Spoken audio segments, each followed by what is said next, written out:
Hola, ¿cómo están amigos? Les doy la bienvenida a un nuevo podcast de La Butaca Clandestina. Yo soy Fabio y en esta oportunidad vamos a continuar nuestro ciclo de cine boliviano que habíamos iniciado en el anterior episodio con Mano Propia.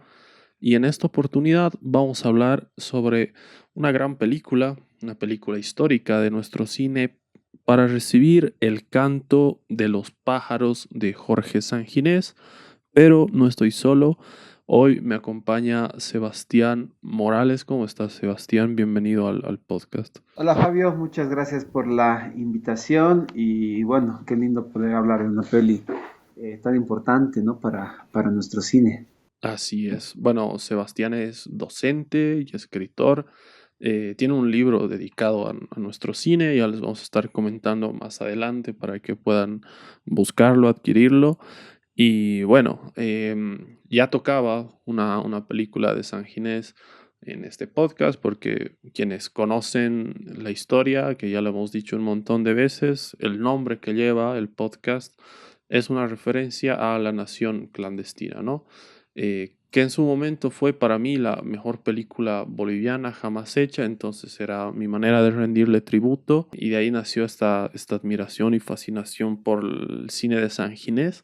Es parte de una etapa importante de nuestro cine, el famoso boom del 95, que se estrenó junto a otras cuatro películas que marcaron un poco el rumbo de nuestro cine en aquella década, hasta la llegada del cine digital, ¿no?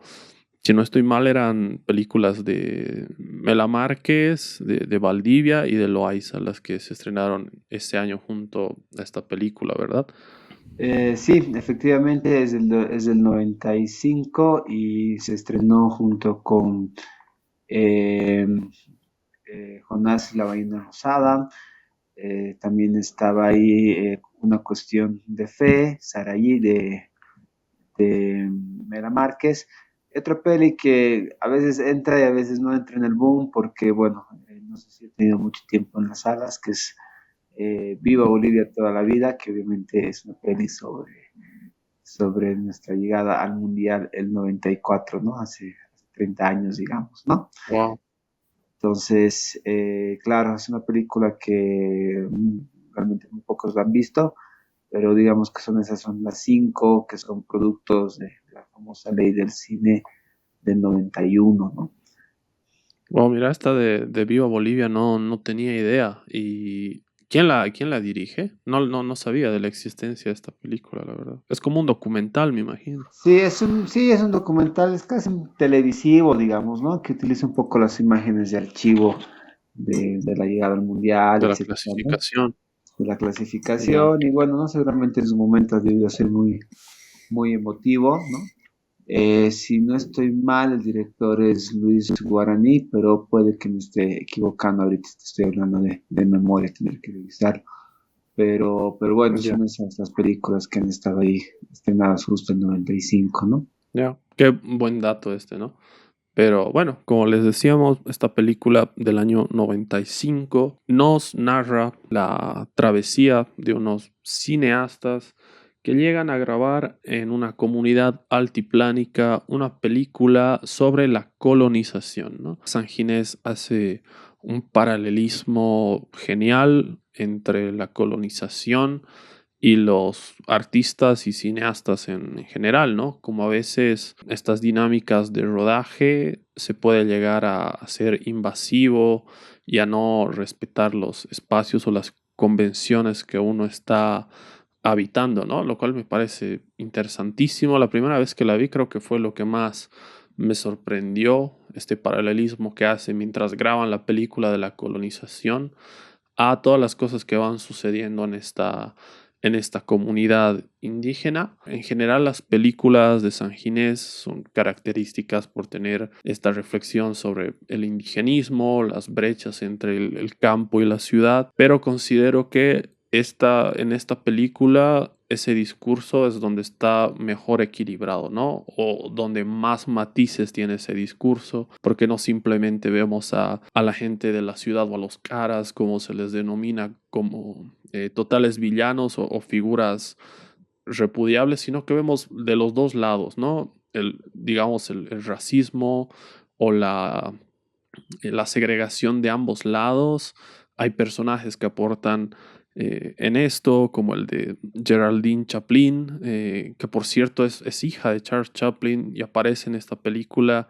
Y para aquella época ya era una actriz de renombre en Francia.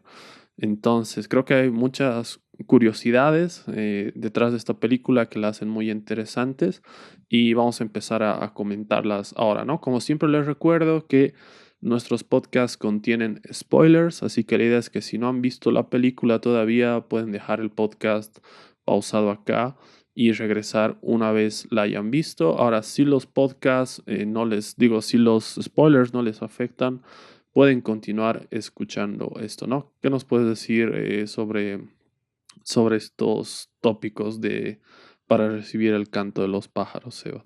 Sí, una de las cosas que es bien interesante dentro de la película es que a mi parecer es como que un cierre de ciclo de San Ginés, ¿no?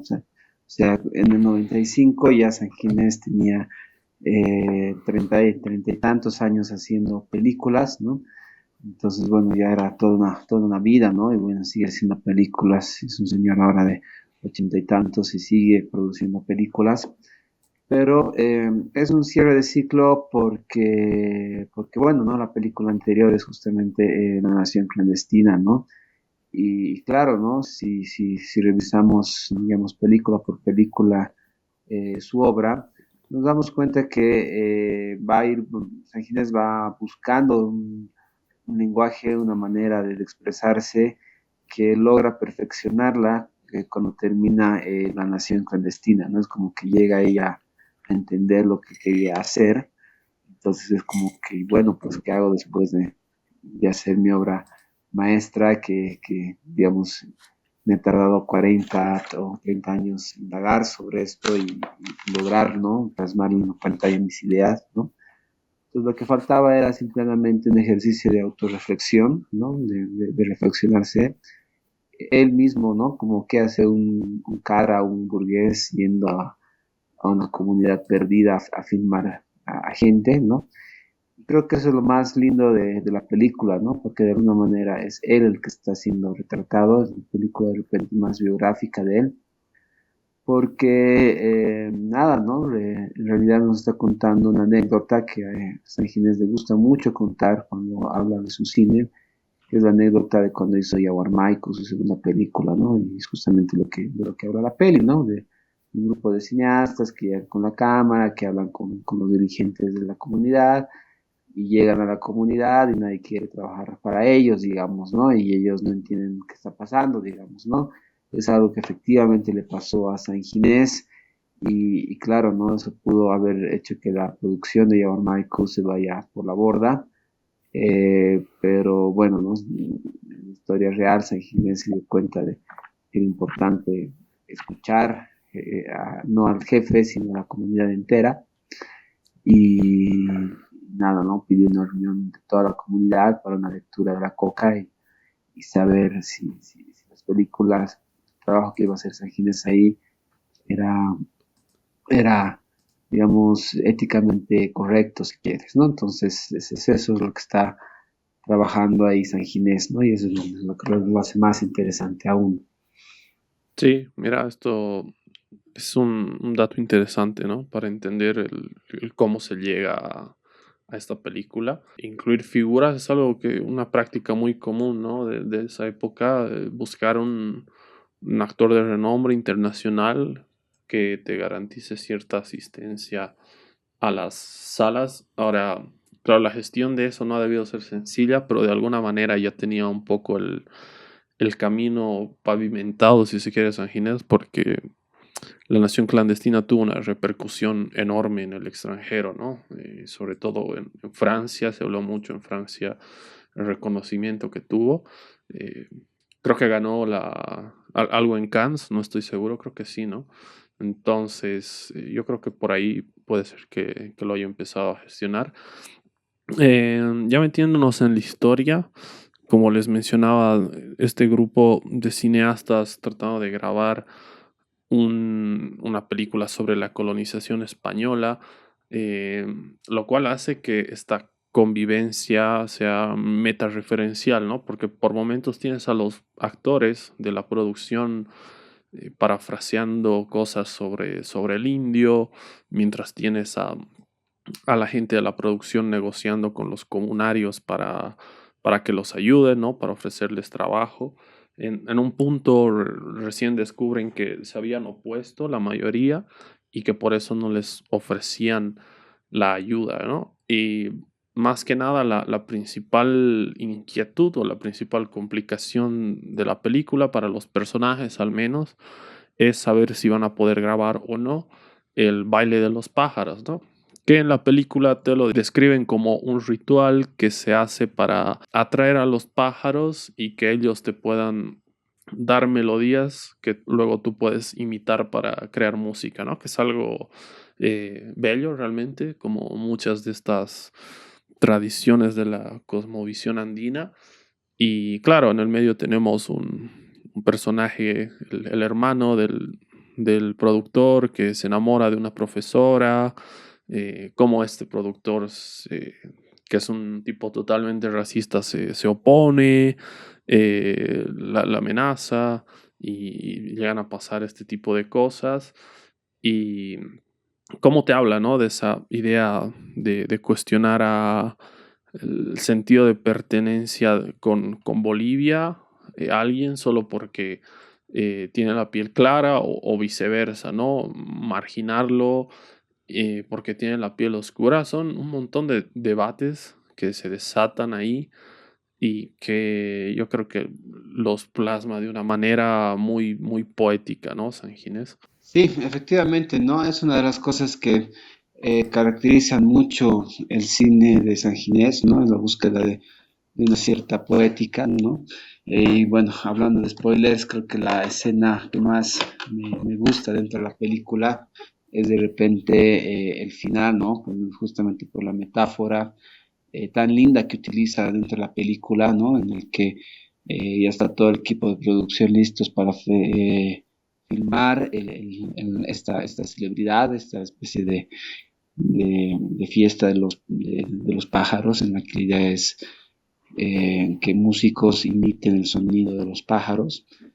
Y claro, ¿no? Los caras, ¿no? Los productores con sus super equipos de sonido, etcétera, no llegan a escuchar nada, ¿no? Entonces fracasan en su búsqueda de hacer la película porque, bueno, pues no captan ningún tipo de sonido en sus aparatos súper tecnológicos para la época, digamos, ¿no? Entonces es una metáfora linda, ¿no? Es una metáfora que nos dice que eh, hay que tener una cierta actitud para escuchar a los pájaros, ¿no? ¿No? Escuchar al otro. Y creo que eso es el mensaje o la búsqueda que de repente ha hecho San Ginés durante todo su cine, en realidad, ¿no? Que recién se puede entender que eso era lo que estaba buscando San Ginés desde siempre. Recién en su última película, ¿no? Los viejos soldados, ¿no? Cuando hay un encuentro entre el cara y el indígena y se abrazan, digamos, ¿no? Eh, Porque siempre se pensaba, ¿no? El cine sanginés como un cine súper dicotómico, ¿no? Por un lado los caras, por otro lado los indígenas, ¿no? Etcétera. De repente lo que quería hacer Sanginés era mostrarnos un espacio de encuentro, ¿no? Un lugar en el que todos podamos escuchar y todos. Una metáfora muy, muy linda, digamos, ¿no? Sí, definitivamente es espectacular ese momento porque es el momento en el que vemos finalmente este ritual que nos han descrito de los pájaros descendiendo y cantando y los comunarios replicando estos sonidos con la música y no los pueden escuchar, ¿no?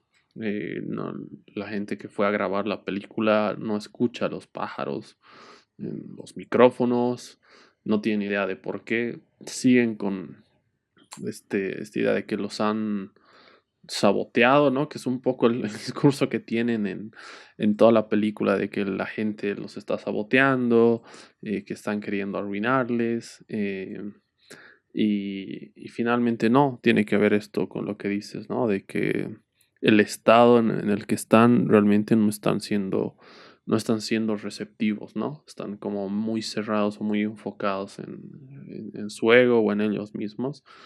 Y eso está buenísimo. Sobre este personaje que mencionaba antes, que es el productor de la película, también se hace algo muy interesante con él, que es toda la película te lo plantean como alguien extremadamente racista, que en el momento de mayor convulsión, cuando dos de las personas que forman parte de la producción salen a cazar por diversión y matan pájaros, los comunarios se enojan, los cercan en una habitación con antorchas y este personaje empieza a amarrar, ¿no? A gente de la misma producción que según él son indios y hace algo interesante San Ginés que tipo dos escenas después o unos cuantos momentos después recibe un castigo poético también este señor porque tiene una especie de eh, el espacio empieza a cobrar cierta personalidad, ¿no? Porque sufre un accidente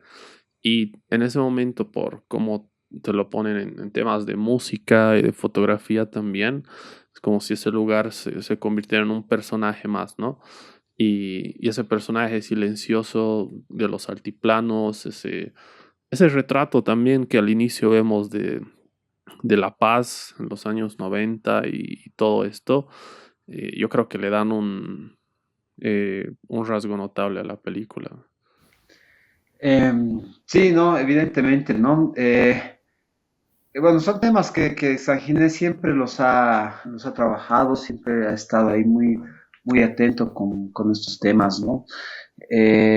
San Ginés, incluso en sus escritos, en sus cuentos, etcétera, piensa mucho en el tema del racismo, digamos, ¿no? Y bueno, ¿no?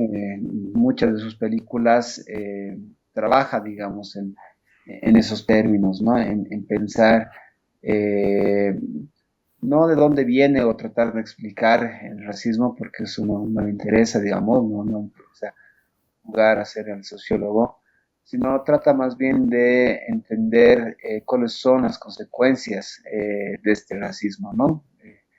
De alguna manera, San Ginés siempre se le ha criticado de ser a veces un poquito didáctico, ¿no? Es algo que a San Ginés seguramente no es algo que le moleste, de hecho, él viene de una tradición en la que hacer cine didáctico no es para nada malo, ¿no? Sino más bien es algo positivo, pero claramente quiere señalar, ¿no? Estos aspectos del racismo que eh, digamos que estas escenas que acabas de describir son más o menos del día a día, digamos, ¿no? O sea, no es que San Ginés está inventando una realidad que no existe o etcétera, ¿no? Es algo que alguna vez cualquiera de nosotros lo ha visto, lo hemos visto, o de repente incluso lo hemos hecho, ¿no? Entonces, San Ginés aquí se convierte en un gran observador de la realidad, digamos, ¿no? Y eso es una cosa que siempre hay que apreciar de él. Al final, él es el que nos ha dado la memoria visual de nuestro país, ¿no? Que tenemos un poco de eso.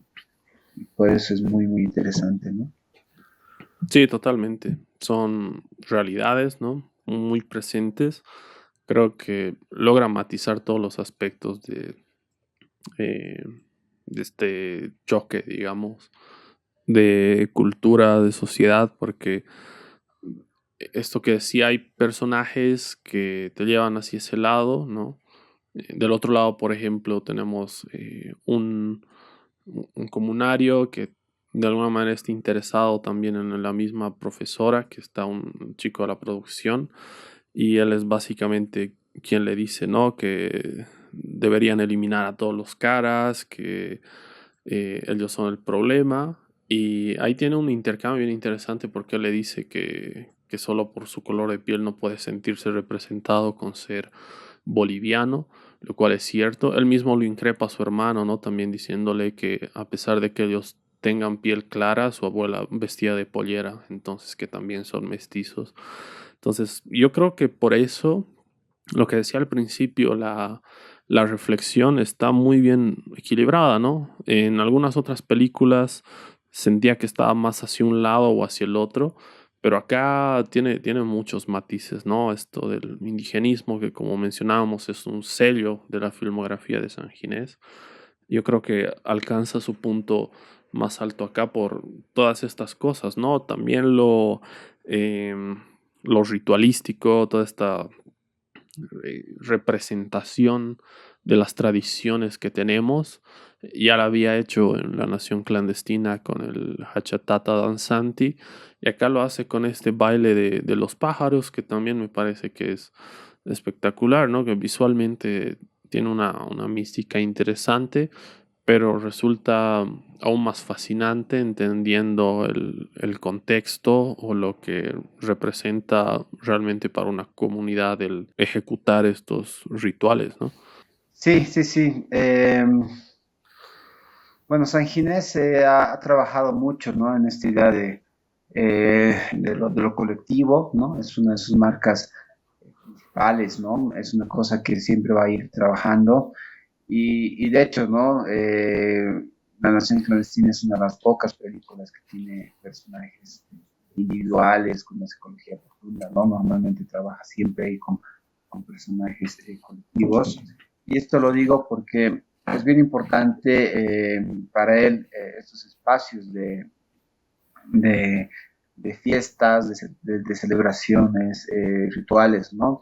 Es bien común encontrar en su filmografía en momentos que, digamos, decisiones más importantes, podríamos llamar, digamos, en una lógica más occidental, ¿no? Lo que va a generar un punto de giro, digamos, que antes de ese acontecimiento que genera ese punto de giro de la película, haya un ritual o una fiesta antes, ¿no? Para tomar la decisión de hacerlo, ¿no? Por ejemplo, en Yaguarmaicu hay una lectura de coca antes de que los comunarios decidan entrarse a la casa de los gringos a matarlos.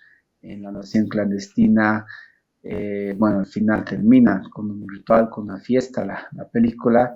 Si no la han visto, no les cuento mucho el final. Y, y bueno, ¿no? Y claro, ¿no? Estos elementos son claves dentro de la cinematografía de San Ginés, ¿no? Porque evidentemente son la representación del colectivo. Ahí San Ginés nos quiere mostrar que si bien puede ser un personaje el que actúa, el que digamos toma las riendas de la acción para hacer avanzar la narración, esta decisión es producto de una deliberación colectiva, ¿no? Es producto de un ritual también, digamos, ¿no?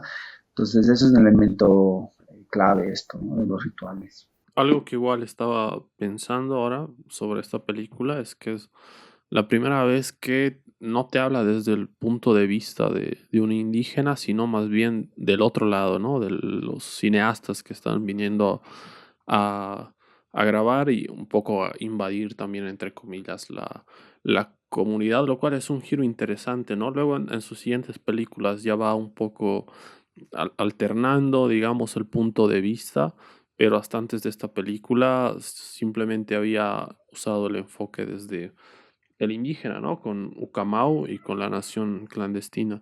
Entonces acá, por eso decía que acá eh, este discurso está muy bien equilibrado, que hay muchos personajes que no se van ni un extremo ni al otro, como la profesora, este, el chico que se enamora de la profesora. Entonces, yo considero que es una analogía muy bien lograda esta que hace entre los colonizadores españoles y los cineastas que no van, que no respetan un lugar en el cual son extranjeros, ¿no?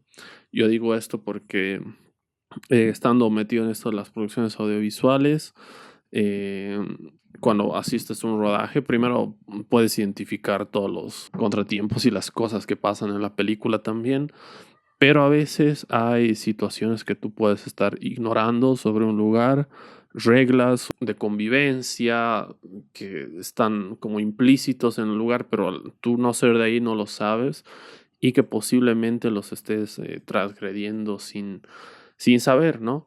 Y eso tiene un punto a favor, yo creo, ¿no? Que este enlace que hace entre imágenes de colonización y estos cineastas también, ¿no? Me parece que es una analogía muy bien lograda en la película, meta referencial, que enriquece el relato, que enriquece la reflexión. Y yo creo que por eso esta película es tan buena, ¿no? Eh, Sin duda es una película a la que, como la mayoría de películas de antaño de nuestro cine, es muy difícil acceder, pero creo que todos deberían darse la oportunidad de verla alguna vez, ¿no? Y aquí lo que hace Sanguinés es más bien, ok, ya he investigado y indagado sobre el mundo indígena y ahora es hora de poner la cámara hacia el otro lado, ¿no? De poner el objetivo del otro lado, ¿no? Y para a mí mismo, ¿no? Yo siento que esa es un poco la intención de para recibir recados por los pájaros, que es plantearse justamente sobre su propia situación, ¿no? Que hace un cara, porque es una persona que ha tenido ciertos privilegios durante su vida, porque bueno, tampoco Sánchez era un tipo, digamos, de árabe indígena, ¿no? Pero ¿qué hace y tampoco habla aymara ni quechua, por supuesto, qué hace un tipo así tratando de filmar años de años a los indígenas, ¿no? Y es muy interesante y linda su respuesta porque podría decir, bueno, ¿no? Ya voy con 40 años filmándolos, ya sé, digamos, ya he entendido, ya he comprendido cómo es su mundo, etcétera, ¿no? Pero la respuesta que nos da es que todavía no sabe, ¿no? Es este otro, ¿no? Al que estamos llamando, ¿no? De repente no se siente en esa posición de los realizadores de la película que no sabe todavía escuchar cantar los pájaros a pesar de sus esfuerzos, digamos, ¿no? Entonces es una cosa muy linda. Y claro, la metáfora bueno, de hacer una película sobre la conquista, ¿no? Y claro, ¿no? Y es eso lo que sucede, ¿no? Es el que viene con la cámara, así como que viene con un fusil a imponer y a ordenar las cosas de una cierta manera cuando no es así, ¿no? Entonces, San Ginés en realidad está ahí dándole un consejo muy lindo a los jóvenes cineastas. Es eso, ¿no? Que antes de pensar en el plano, pensar en la producción, tienes que empezar escuchando el canto de los pájaros, digamos, ¿no? De repente esa es la lección que nos da para filmar a un país como Bolivia, y eso creo que es clave, ¿no? No sé, de repente me estoy saliendo un poco del tema, ¿no? Pero estoy pensando en una película recién estrenado que se llama Perros, una peli, claro, ¿no? Que no es boliviana, pero es chileno y te das claramente cuenta que él, a pesar de que la charla con nuestra voz, apenas se para nuestra voz, nuestra vaina, hace incapaz de escuchar este canto de los pájaros, ¿no? Y eso se nota claramente, ¿no? En el plano, en la narrativa, en sus obsesiones, ¿no? A final de cuentas, la película se reduce a teleférico, a describir la ciudad de La Paz como el lugar de los teleféricos y donde vienen los trabotas, ¿no? Y es lo primero que cualquier gringo o cualquier persona que llega a la ciudad de La Paz nota primero, ¿no?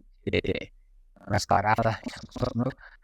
Tratando de ilustrarse, de darse los ilustrarse a las botas y los teleféricos, ¿no? Por supuesto, ¿no? Y las montañas. Entonces, es la mirada del gringo, del extranjero, ¿no?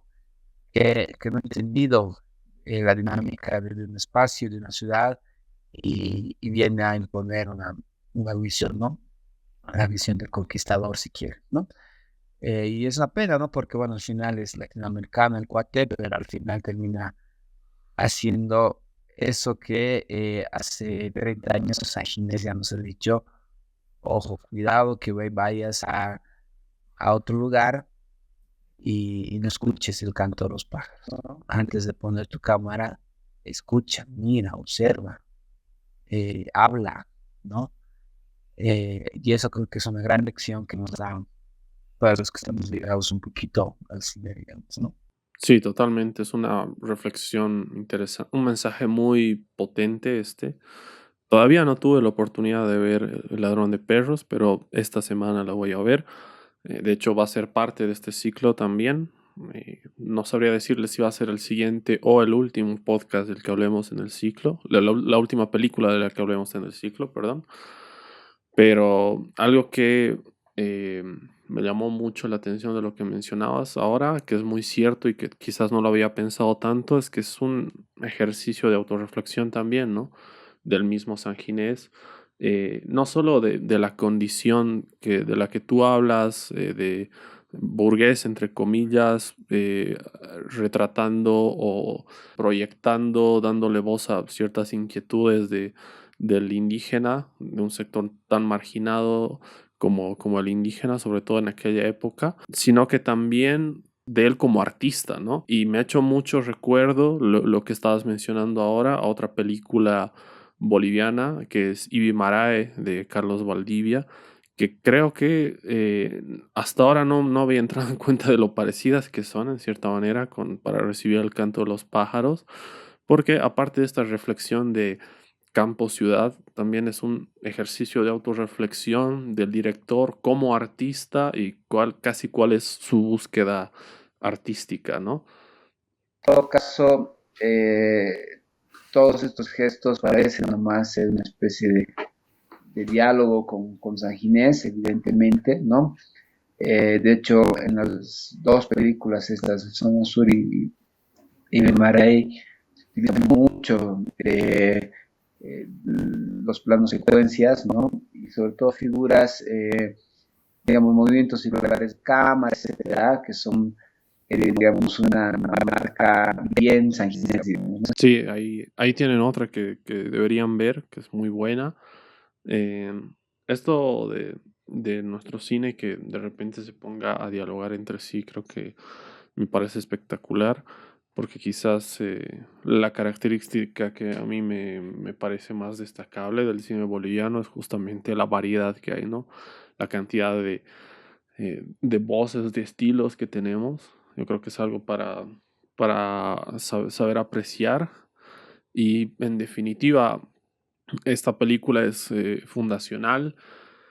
Para mí es, creo, la mejor película de San Ginés, aunque también le tengo un cariño especial a La Nación Clandestina.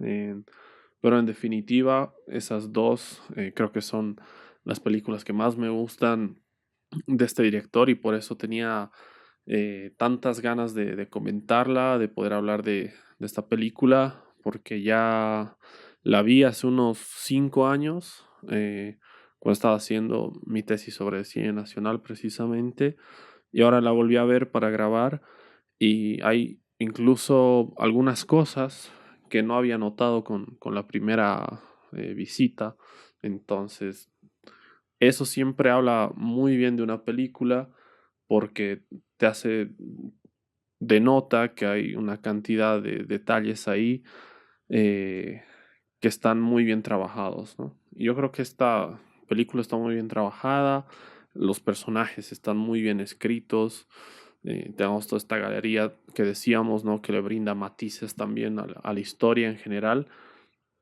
y, y visualmente también, ¿no?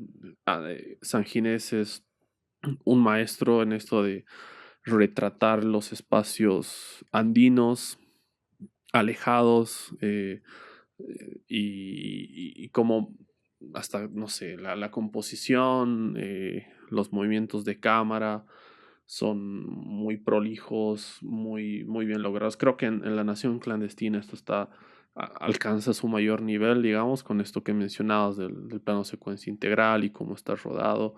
y la implicancia directa que tiene en la historia. Pero acá también, ¿no? Acá también tiene momentos en los que los Andes están grabados de una manera en la que realmente estás muy inmerso en este espacio y hasta llegas a compartir por un momento la atención de los protagonistas en momentos como en el que los cercan, ¿no? Entonces, está muy bien trabajada esta película. Em, Creo que sí, en La Paz tú nos podrías dar la información en la Cinemateca, si está esta película a la venta. Creo que están casi todas las películas, pero no estoy muy seguro. Porque acá en Cochabamba, no, por ejemplo, no tenemos un espacio como en la Cinemateca en el que tienes la garantía de que vas a apoyar al creador, ¿no? Comprando directamente ahí. Pero eh, creo que se puede conseguir por ahí y sería la manera más factible de que ustedes también puedan ver esta gran película, ¿no? Sí, sin duda, ¿no? Bueno, también hay que entender, ¿no? Que de repente San Ginés es de otro tiempo, es de otra manera de pensar la relación con el cine, ¿no? Claro, sí. Eh, Eso, bueno, también se nota en sus películas nuevas que de repente algunos tiene, digamos, asesores changos que un poco le ayudan a entender las nuevas tecnologías, pero digamos que hacen que su película se base mucho en elementos digitales que de repente en otro momento San Ginés hubiera resultado de otra manera, ¿no? Pero como, digamos, ya es mayor, entonces, digamos, confía en sus asesores más jóvenes y bueno, ¿no? De repente no tienen esa sensibilidad que tiene San Ginés, ¿no? A veces en sus últimas películas exagera, digamos, ¿no? Con cierto uso de lo digital, ¿no? Y lo mismo pasa con la distribución de sus películas, ¿no? Ha hecho un experimento de repente con La Nación Clandestina, ¿no? Pero no sé si tiene un proyecto para seguir haciendo esto con otras pelis, digamos, ¿no? Claro, entiendo que está, ¿no? Está en contra de esto de remasterizar o de las plataformas de streaming. Porque hay ahora una plataforma que es Bolivia Cine y creo que ahora salió una nueva más. Pero creo que tampoco están acá las películas de San Ginés. Yo no sabía que estaban remasterizando La Nación Clandestina, es una buena noticia esa. Bueno, que ya la han remasterizado, ¿no? No que están remasterizando en realidad. Entonces ese es un buen dato. Y sí, es complicado, ¿no? Conseguir las películas. Y es raro, es paradójico lo que mencionas, ¿no? Porque justamente él quiere evitar que se pirateen y por la poca accesibilidad que hay es justamente que se terminan pirateando sus películas, ¿no? En lugar de que pueda beneficiarse con las plataformas que hay, por ejemplo, ahora. Entonces es bastante raro eso, pero en definitiva vale la pena darse el tiempo de buscarla, ¿no? En algún lugar. No solo esta, sino en general sus películas, ¿no? Ojalá que en un futuro podamos tener más remasterizaciones, al menos de las primeras obras de San Ginés, que son espectaculares. Ucamau, yo no sé si vi una versión remasterizada, pero la versión que vi tenía una imagen bastante nítida, con el grano sí por cómo se grababan en el análogo, pero era muy nítida esa versión. Entonces, nada, es cuestión de buscar las películas. Lo recomendable, si pueden, siempre acudan a espacios en los que les van a retribuir a los realizadores, a los cineastas, que es la idea, ¿no? De que puedan realmente vivir de su trabajo. Y nada, principalmente por eso también es la idea de este ciclo, de entender que nuestro cine es muy variado, tenemos grandes películas de todas las épocas, ¿no? Porque justamente hemos hecho dos películas recientes, es Mano Propia y va a ser El Ladrón de Perros, y dos películas de hace décadas que son Para recibir el canto de los pájaros y El día que murió el silencio. Entonces, hemos tenido buenas películas desde hace muchos años, tenemos buenas películas ahora y de a poco la gente está yendo un poco más al cine, aunque no sea una asistencia masiva como quisiéramos, por lo menos yo lo veo un poco mejor que en años anteriores. Entonces, es un poco esperanzador en ese sentido y bueno, hasta acá nuestra reseña dedicada a para recibir el canto de los pájaros. Muchas gracias por escucharnos y muchas gracias, Seba, por ser parte de este podcast. Puedes dejar ahí tus redes para que la gente te vaya a seguir y también el nombre de tu libro para que puedan buscarlo. Súper, sí, no, más bien muchas gracias Fabio por la invitación. Siempre es lindo encontrar con gente que tiene esa misma pasión, no solamente por el cine, sino por el cine boliviano. Yo soy siempre un ferviente defensor del cine boliviano, ¿no? Y creo, y no lo digo por exagerar, que es el mejor del mundo y es porque es lo que mejor nos representa, digamos, ¿no? Entonces, una película boliviana para mí es muy especial porque siempre me siento representado ahí en la pantalla y estoy seguro que a muchos de ustedes nos pasa y nos da ganas de indagar y de investigar y de hablar sobre el cine boliviano, ¿no? A fin de cuentas, como decía Fritz Lang, las buenas películas son las que te dejan con cosas de qué hablar y te dejan con ganas de volverla a ver para entender esas cosas que quieren decir las películas, ¿no? Y eso pasa mucho con el cine sanginés, pero también en general con el cine boliviano. Y nada, ¿no? Yo sobre todo estoy ahí en TikTok. Mi TikTok se llama La Invención de lo Posible, que es justamente el nombre de mi libro, en el que hago una historia del cine boliviano de los últimos 20 años, ¿no? Que un vacío bibliográfico ahí y trataba de llenarlo también, digamos, ¿no? Entonces eso, gracias Fabio y bueno, pues adelante con tu podcast. No, gracias de nuevo a ti por ser parte de este podcast. Vayan a seguirlo en TikTok, a Sebastián, que fue precisamente por ahí que yo lo encontré. Entonces, ya desde ahora sabes que cuando quieras puedes venir acá a hablar de cine boliviano o de cine también. Y, y bueno, esta es la idea, ¿no? De que este espacio, las personas que realmente disfrutan de esto puedan sumarse también cuando quieran. Han pasado de todo por acá, actores, periodistas, escritores, músicos, bailarines, creo que principalmente personas que tienen algún tipo de vínculo con el arte. Entonces, nada, me parece espectacular ahora que lo pongo en, en cuenta que haya tanta variedad también. Y por eso disfruto mucho de traer invitados acá. También lo hacemos solos de vez en cuando, pero creo que es mucho más disfrutable tener esta conversación, este intercambio de criterios con otras personas y conocer otras personas. Entonces, esa es la idea de este podcast. Muchas gracias por escucharnos y estén atentos que pronto vamos a estar lanzando el siguiente episodio de este ciclo de cine boliviano y será hasta esa ocasión. Adiós.